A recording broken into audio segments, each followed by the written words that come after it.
Dans cette vidéo, on vous présente 10 choses à savoir avant d'aller au tribunal administratif du logement. Mais avant, bénéficiez d'un rabais de 10% chez neolegal.ca pour la préparation de votre dossier au tribunal du logement ou de votre mise en demeure avec le code JUDICO.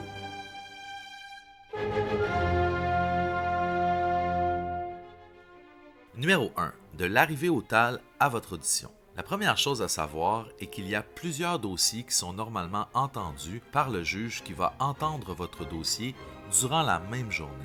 Bien qu'il soit important de se présenter à l'heure prévue à l'avis de convocation et de s'enregistrer auprès du greffier à votre arrivée, il n'est pas rare que votre dossier soit entendu avec du retard, qu'il ne soit pas entendu ou que vous ne disposiez pas de suffisamment de temps pour présenter l'ensemble de vos demandes ou arguments au juge. Dans ce cas, ne vous inquiétez pas, le tribunal vous convoquera normalement à une nouvelle date. Lorsque le juge est prêt à vous entendre, il va appeler votre nom à l'interphone et vous dire dans quelle salle vous présentez.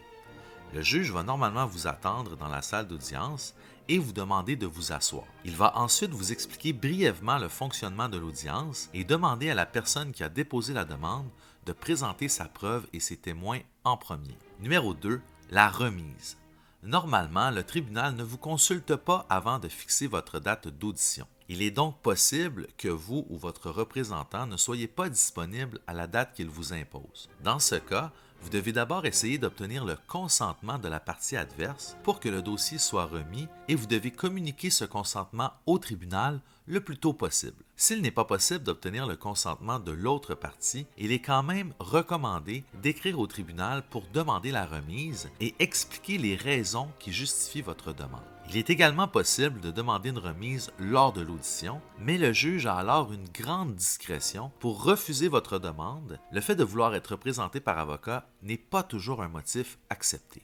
Si une personne ne se présente pas le jour de l'audition, le juge va rayer le dossier, mais le tribunal va envoyer un avis à la personne qui a fait la demande pour lui permettre de réactiver le dossier dans un délai de 30 jours. Si rien n'est fait dans ce délai, le dossier sera fermé. Numéro 3. La représentation et l'assistance. Une personne peut se faire représenter au TAL par son conjoint ou par un avocat, et même dans certains cas par un parent ou un ami, si elle ne peut pas se présenter elle-même pour cause de maladie ou d'éloignement.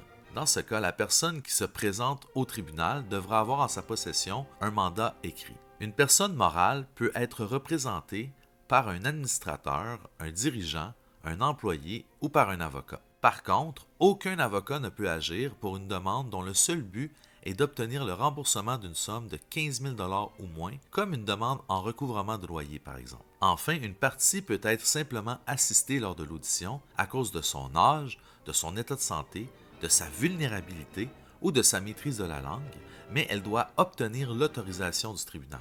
Numéro 4.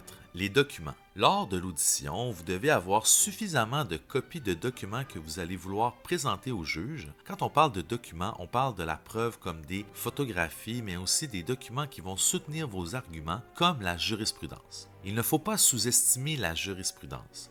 Elle peut avoir un impact déterminant sur votre dossier. Pour plus d'informations à ce sujet et pour savoir comment trouver de la jurisprudence gratuite, allez voir notre vidéo sur ce sujet. Finalement, il est recommandé d'avoir au minimum 3 copies de chaque document, une copie pour le juge, une copie pour la partie adverse et une copie pour vous-même. Si vous avez un témoin, pensez aussi à lui faire une copie des documents qu'il pourra commenter.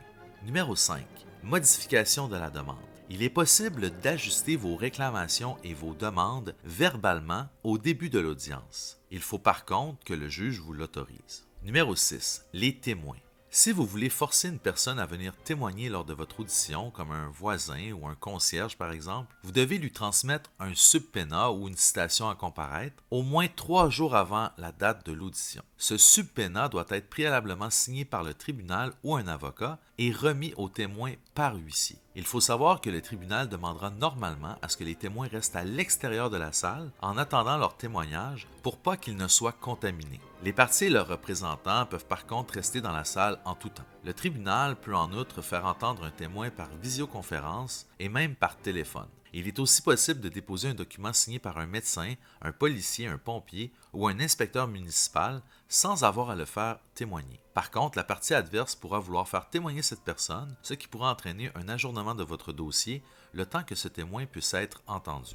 Numéro 7. Les enregistrements. Normalement, le tribunal du logement enregistre l'audience. Il est d'ailleurs formellement interdit d'enregistrer vous-même l'audition, à moins d'avoir l'autorisation du juge. Vous pouvez obtenir les enregistrements de votre audition si vous payez les frais que le tribunal vous exige. Vous devez en faire la demande par écrit dans les 12 mois de la date de l'audience. Passé ce délai, l'enregistrement sera normalement détruit. Numéro 8. Le juge. Au niveau du juge qui va entendre votre dossier, vous pouvez vous attendre à ce qu'il soit impartial et qu'il vous traite avec respect et courtoisie. Le juge peut cependant être dur avec une partie, mais il doit être juste. Si le juge vous fait des menaces ou a vraiment une inimitié capitale contre une partie, il est possible de demander sa récusation. La récusation est une demande qui vise à faire retirer le juge du dossier. Il existe d'ailleurs 10 autres motifs qui peuvent justifier la récusation d'un juge au tribunal administratif du logement, essentiellement lorsqu'il est en conflit d'intérêts. Enfin, il est important de savoir que le juge qui va entendre votre dossier possède une panoplie de pouvoirs afin de s'assurer du bon déroulement de l'audience. Numéro 9. Les frais. Normalement, la partie qui perd doit s'attendre à payer les frais de celle qui gagne. Par contre, ces frais n'impliqueront les honoraires d'un avocat que très rarement dans les graves cas d'abus de procédure. Il ne faut donc pas s'attendre à se faire rembourser les frais d'avocat de manière systématique. Numéro 10. La décision. Normalement, le tribunal doit rendre sa décision par écrit dans un délai de 3 mois après la fin de l'audition. Il ne faut donc pas s'attendre à avoir une décision le jour même de l'audition. La décision est transmise par courrier. Il est donc important d'aviser le tribunal de tout changement d'adresse avant que vous n'ayez reçu la décision. Cette vidéo vous fait réagir, inscrivez-le dans les commentaires et abonnez-vous à la chaîne pour ne pas manquer nos vidéos hebdomadaires.